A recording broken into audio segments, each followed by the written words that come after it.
कि भारत के खिलाफ पाकिस्तान ने चीन से जो हॉविट्जर मंगाए थे तोपे, वो 250 तोपे भारत के बॉर्डर पर पाकिस्तान ने तैनात कर दिए हैं। क्या इंडिया बॉर्डर के ऊपर तैनाती कर दी गई है और क्योंकि उनको एकमात्र जो दुश्मनी जो भी होगा इंडिया से होगा और किससे होगा। टोटल 250 उनको यूनिट चाहिए होंगे, उनसे कहा जा रहा है। मोदी जी के अगर 56 इंच की कोई चीज है मोदी के पास, उसमें अगर है दम कि पाकिस्तान पर ध्यान दें कि पाकिस्तान हमारे साथ क्या करने की तैयारी में है।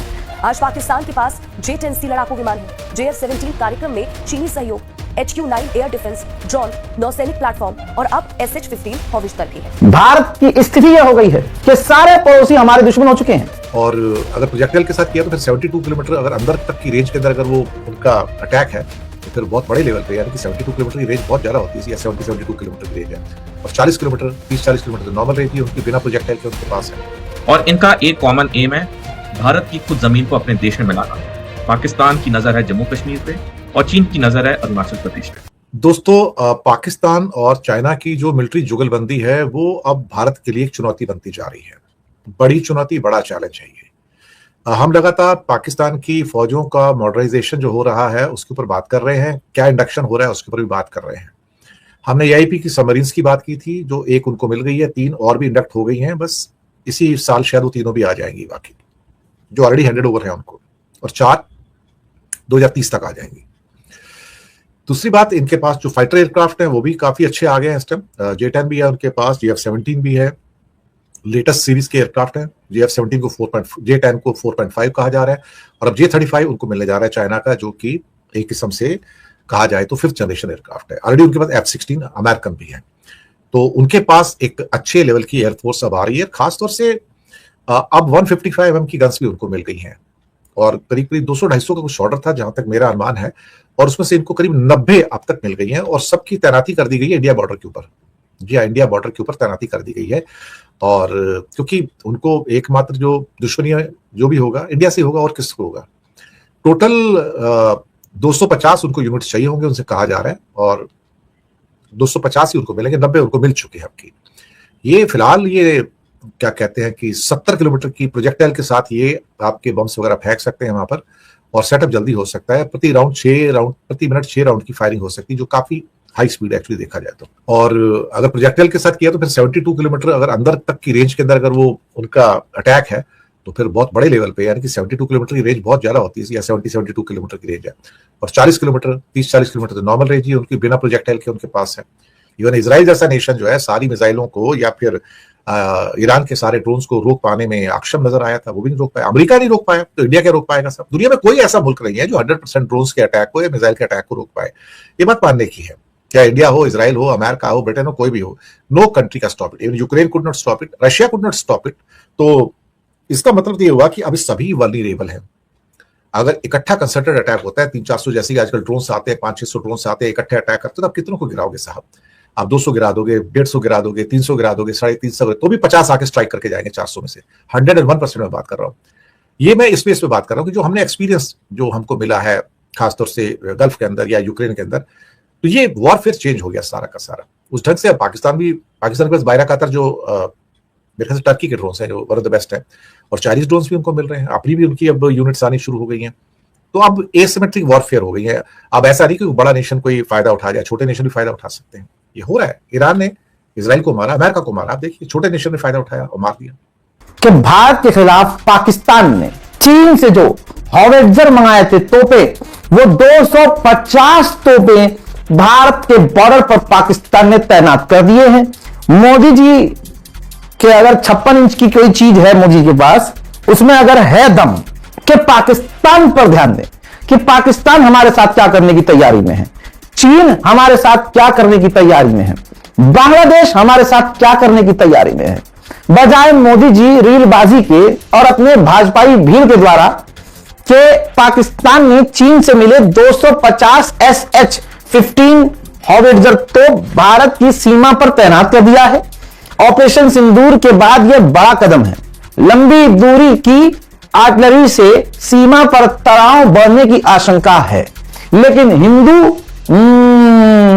मोदी का समर्थक है, पाकिस्तान के खिलाफ, चीन और बांग्लादेश के खिलाफ कुछ बोल नहीं पाएगा। इतने ही बढ़िया वाले हैं ये देशभक्त तो जाकर एक बार बॉर्डर पर तैनात क्यों नहीं होते? जाइए आरएसएस वालों। चाइना की फौज का 99 बर्थ था, यानी 99 वाला साल था, 99th ईयर था चीन की फौज को बने हुए। आसिम मुनीर इस चीन का कितना करीबी है ये देखिए। पाकिस्तानी और चीनी सेना सच्चे साथी। मुनीर ने हेडक्वार्टर में मनाया पीएलए का स्थापना दिवस।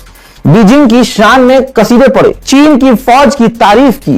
यही वजह है कि चाइना भी पाकिस्तान को फुल सपोर्ट करता है। वहीं ये चीन और चीन के राष्ट्रपति शी जिनपिंग ने अपनी सेना से कहा है कि तत्काल रोबोट और एआई जंग की तैयारी करिए। कमांडर शी जिनपिंग का फरमान है।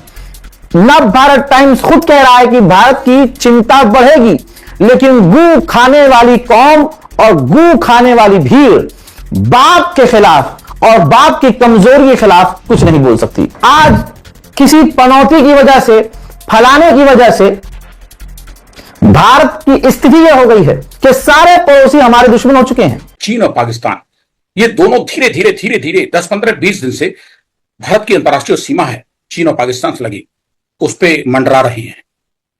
क्या हो सकता है? सिर्फ अपनी निगरानी कर रहे हैं या भारत पे नजर रख रहे हैं? संजीव जी देखिए, चीन और पाकिस्तान की जो गहरी दोस्ती है उसका एक कारण ही, जैसे हिंदी में प्रसिद्ध कहावत है, दुश्मन का दुश्मन दोस्त होता है।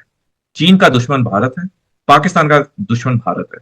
तो ये दोनों देश इकट्ठे मिल चुके हैं कि उनका कॉमन दुश्मन है, वो है भारत।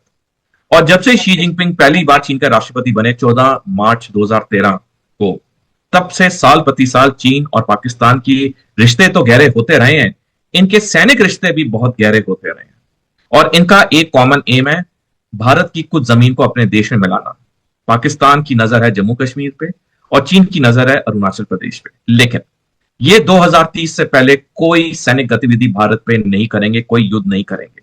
उसके कई कारण है, मैं दर्शकों को एक दो कारण बताना चाहूंगा कि उसे पता है कि उसके बाद भारत कुछ सैनिक कार्रवाई करेगा और उसमें पाकिस्तान, जैसे सिंदूर के वक्त पाकिस्तान ने चीनी हथियार, चीनी हवाई जहाज इस्तेमाल किए, लड़ाकू विमान, इस बार भी पाकिस्तान वो करेगा, क्योंकि अब पाकिस्तान को और लेटेस्ट और आधुनिक डिफेंस इक्विपमेंट चीन ने दे दिया है सिंदूर के बाद। तो चीन के लिए एक लाइव लेबोरेटरी टेस्टिंग हो रही है अपने हथियार की। अमेरिका के हथियार तो दुनिया की हर लड़ाई में टेस्ट होते हैं, वो तो हमें पता है, दुनिया में कई जंग होती है, अमेरिका पहले भागता है हथियार लेके। लेकिन चीन को वो लग्जरी नहीं थी और उसे वो पाकिस्तान में दिखी, जिसका मैंने काफी डिटेल में लेख भी लिखे हैं। ये अपराक्रम 2001 के बाद चीन ने पाकिस्तान को अपने हथियार ज्यादा से ज्यादा बेचने शुरू किए। ताइवान के हमले से पहले अपने सारे आधुनिक हथियार को पाकिस्तान के द्वारा टेस्ट करवाएगा और तभी वो चीन का युद्ध करेगा। पाकिस्तान लगातार अपनी सैन्य तैनाती और हथियारों के आधुनिकीकरण पर जोर देता दिखाई दे रहा है और इसी कड़ी में सीमा के विभिन्न सेक्टरों में चीन निर्मित SH-15 हौवित्जर तैनात किए जाने की खबर सामने आई है। विशेषज्ञों का यह मानना है कि पाकिस्तान यह संदेश देना चाहता है कि वो किसी भी संभावित सैन्य स्थिति के लिए तैयार है। हालांकि किसी भी सैन्य तैनाती का अर्थ अपने आप युद्ध नहीं होता है, लेकिन इससे सीमा पर तनाव और सतर्कता दोनों बढ़ जाती है। अब सवाल यह है कि आखिर ये SH-15 हौवित्जर है क्या? देखिए, SH-15 चीन की 155 मिलीमीटर की ट्रक माउंटेड सेल्फ प्रोपेल्ड हौवित्जर तोप है। इसकी प्रमुख विशेषताओं की बात करें तो इसकी 72 किलोमीटर तक की अधिकतम रेंज रॉकेट असिस्टेड गोला बारूद के साथ है। इसमें कुछ ही मिनटों में फायरिंग और फिर तुरंत स्थान बदलने की क्षमता है। पहाड़ी इलाकों में भी यह आसानी से तैनात हो जाती है। इसमें डिजिटल फायर कंट्रोल सिस्टम है और यह तेज गतिशीलता और कम समय में प्रतिक्रिया देती है और यही वजह है कि इसे आधुनिक युद्ध के लिए काफी प्रभावी आर्टिलरी सिस्टम माना जा रहा है। अब ये 250 तोपे, आखिर इनका मकसद क्या है? देखिए, इतनी बड़ी संख्या में आधुनिक आर्टिलरी की तैनाती केवल हथियार बढ़ाने का मामला नहीं होती है। इसके पीछे कई संभावित उद्देश्य हो सकते हैं, जैसे कि सीमा पर सैन्य दबाव बनाना, भारतीय सेना की रणनीति का जवाब तैयार करना, मनोवैज्ञानिक संदेश देना, चीन के साथ रक्षा सहयोग को और भी ज्यादा मजबूत दिखाना कि मुनीर और चीन, इन दोनों के रिश्ता जो है वो गहराता क्यों जा रहा है। देखिए, पिछले कुछ वर्षों में पाकिस्तान की सेना की चीन पर रक्षा निर्भरता लगातार बढ़ी है। आज पाकिस्तान के पास J-10C लड़ाकू विमान है, JF-17 कार्यक्रम में चीनी सहयोग, HQ-9 एयर डिफेंस ड्रोन, नौसैनिक प्लेटफॉर्म और अब SH-15 हौवित्जर भी है। यानी कि पाकिस्तान की सैन्य ताकत का बड़ा हिस्सा चीनी तकनीक पर आधारित होता जा रहा है। कई विश्लेषक इसे चीन और पाकिस्तान रक्षा साझेदारी के और मजबूत होने का संकेत भी मानते हैं। अब सवाल यह है कि क्या भारत के लिए खतरा बढ़ गया है? देखिए, सिर्फ हथियार तैनात होने से खतरे का स्तर तय नहीं होता। खतरा इस बात से तय होता है कि हथियार कहां तैनात है। कितनी संख्या में सक्रिय है? किसी सैन्य रणनीति के तहत इस्तेमाल हो सकते हैं क्या ये? और दोनों देशों की मौजूदा स्थिति क्या है?